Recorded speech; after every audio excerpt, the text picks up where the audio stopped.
Okay. I wedged up these are about 1.25 pounds of clay. So we'll see how big that ends up for my mugs. Okay, so it's gonna just be the same process that you're learning right now. Just throwing a cylinder.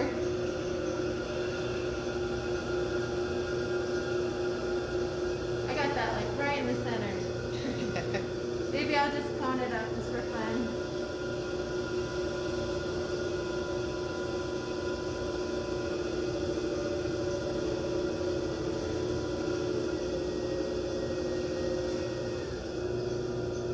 Okay, so now I've got it centered. I used quite a bit of water on that. Now I'm going to ease off and just a little bit for opening, slowing the wheel down. And I'm not going to trim these, so I want to go about 1/4 inch from the wheel so it's not too thick. So that's about right. Hands always touching and supporting each other, and then arms are like hooked into your body.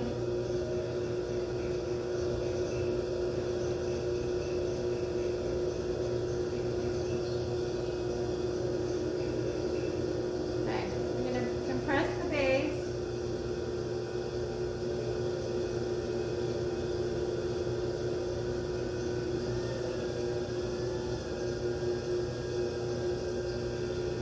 So I'm starting at the center, working my way out to 3 o'clock.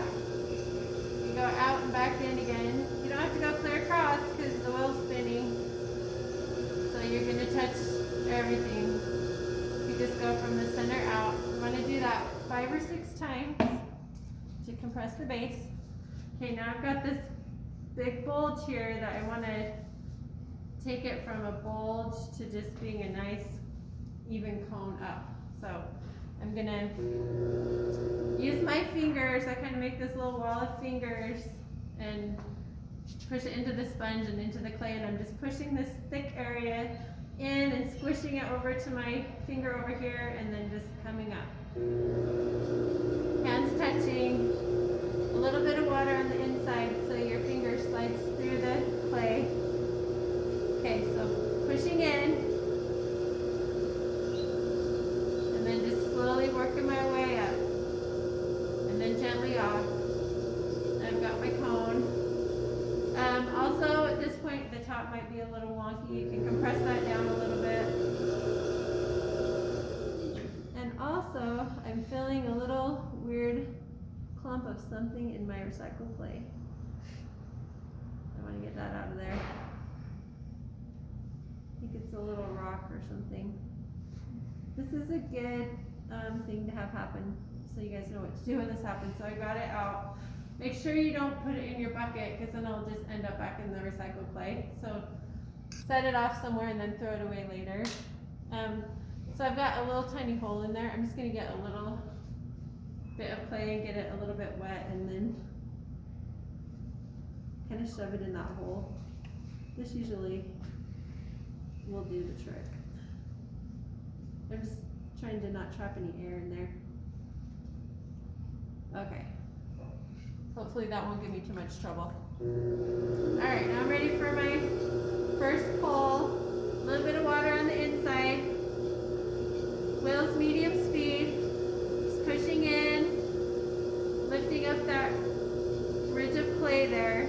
I've got my hand position here. My fingers the distance apart that I want them to be. And then I'm just going to hold there. People ask me if you like push in. You do at the beginning, you push in and you squeeze the clay up, and then you stay under the clay that you squeezed up, and that's how you get more height. A lot of times, as you come up, you'll want to pass over that thicker area. Just stay under it and come up nice and slow, and just, you gotta be strong and just kind of maintain, and not push in too much though. You don't want to get it too thin, so you just gotta maintain that distance as you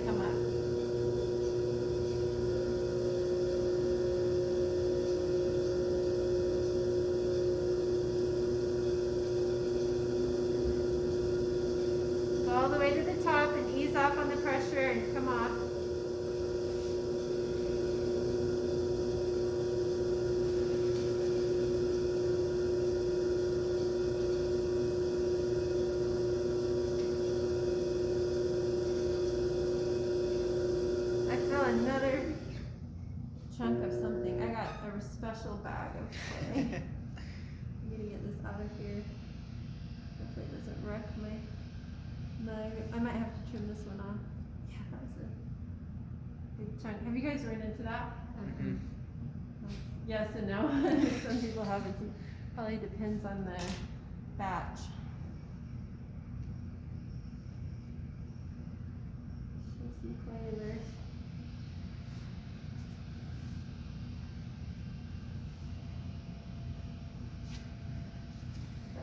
Okay.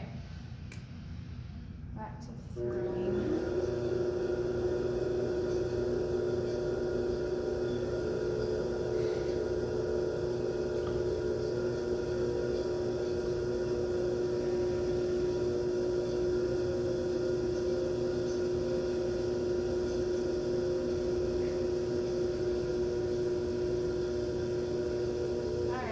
About as thin as I want to go with my walls. Clean up the bottom. Already started to shape it there a little. Okay, so before I start to shape it, I'm going to trim a little bit of this extra clay off down here.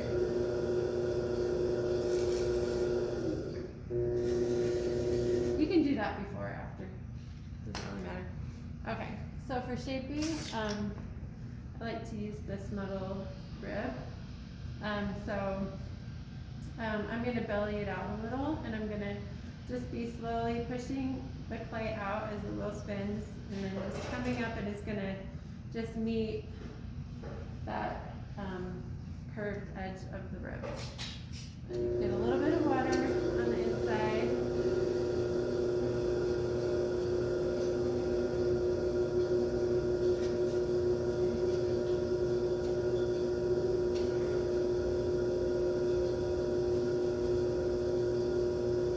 Got the rib facing away from me, and the clay is just kind of sliding through it that way. Okay. Alright, and I think that's as far as I want to go with that. So that wasn't a ton of effort. Not a ton of pushing. You want to take it slow. Okay, and then this top part, I kind of want to collar this in. So this is how that's how you would bring the clay out. This is how you'll take it in if you want to have it go in a little more. So I make this U shape with my hands, and it's mostly going to touch here, here, and then over here. Slowly work that clay up.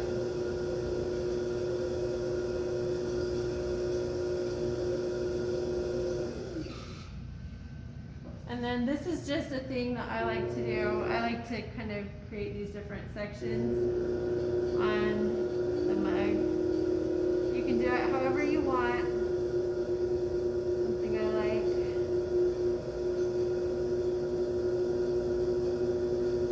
So I'm just using the rib to kind of push into the clay.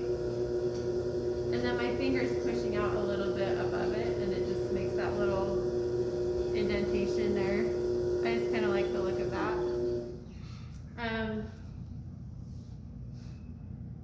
What was I going to say? Oh, there's, I'll just demonstrate a few other things that you can do. If you want to add texture while it's on the wheel, that's something you can do. You can always like carve it when you take it off too, like especially if you throw it and then you take it off and you notice it's like really heavy, like that's always a good way to get rid of some of the extra clay is like carve it. If you want to do something while it's on the wheel, you could use any of your ribs to kind of push into the clay and make some lines if you want. You can be more like organic with it and kind of wiggle it if you like that. I'm just gonna take that out. So I'm gonna do something else with the surface.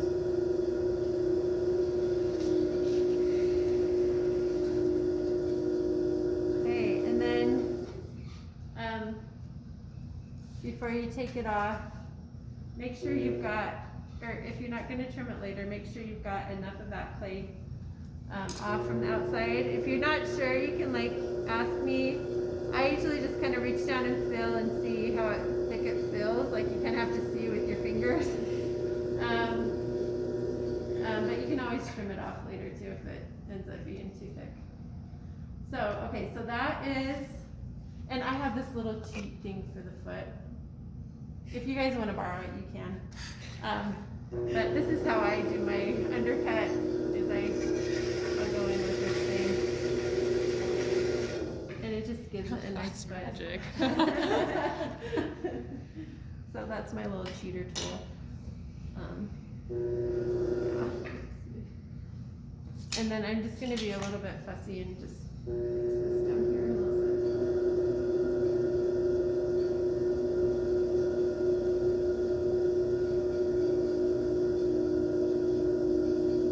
Because I want to keep this.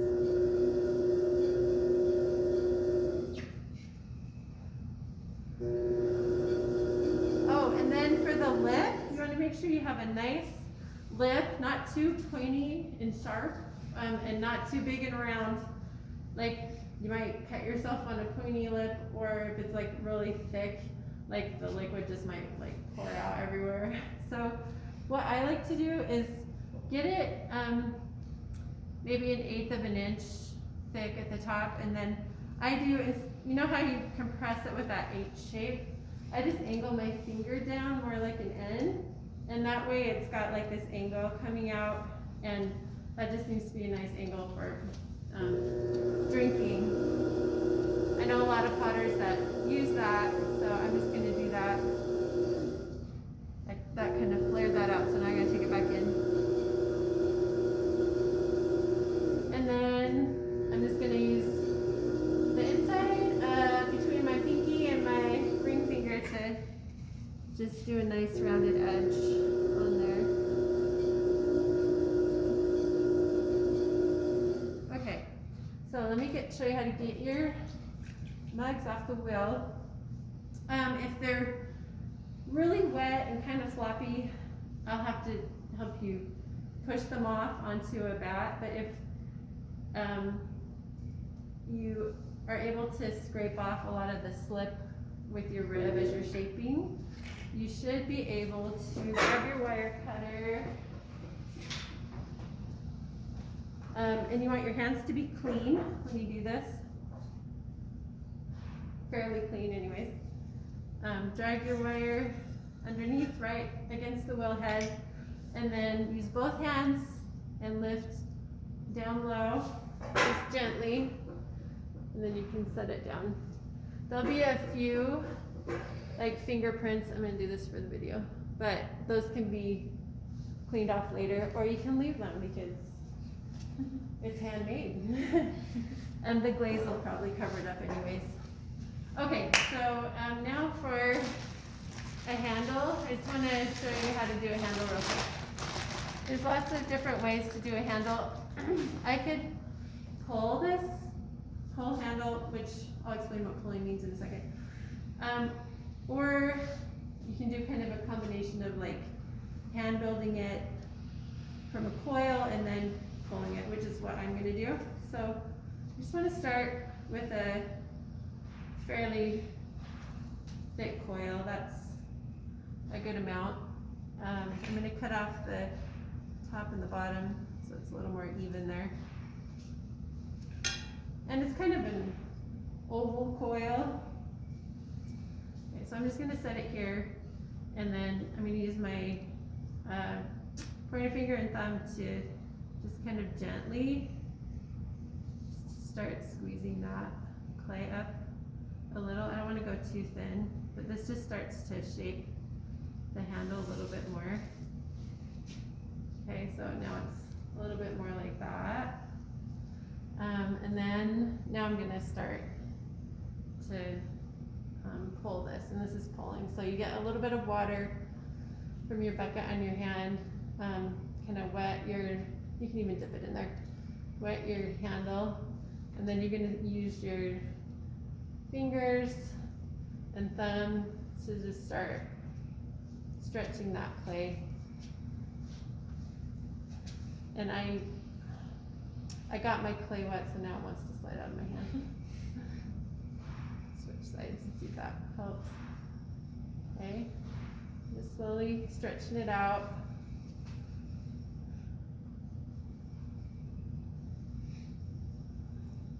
And for this mug, I'm gonna do a fairly small handle that maybe fits 2 fingers in it. You guys could do bigger ones if you want to fit all 4 in there. Or I have a mug that I love that I can only fit 1 finger in there, but it's really comfortable. Like Robert is the teacher that comes after me, and he makes really nice functional wear. Okay, so I've got that kind of stretched. I kind of like it to go thick, thin, thick on it. So, and I'll end up, this kind of got wonky up here, I'll end up trimming that off. Let's see. I think I need to stretch it a little more so it's long enough. And this just takes practice like the wheel. Like you'll probably end up ripping it in half the first time, like I did the first time. You just have to figure out, you know, the right amount of pressure and the right amount of water and all that kind of stuff, just like on the wheel. Okay, I'm gonna call that good. And I'm just gonna let this just sit here and get leather hard. You want your handle to be leather hard and you want your mug to be leather hard when you join the handle on. And it's, if you make your mugs one day and you don't have, and you want to do handles but you don't have time, I would just cover your mugs, let them dry out slowly to leather hard, and then next time you come in, make your handles, because the handles dry out a lot faster than the mugs, and they'll probably be too dry if you let them sit for even a day. So just make your handles later. That usually works out better. Okay, so go ahead and get to work on your cylinders, and yeah.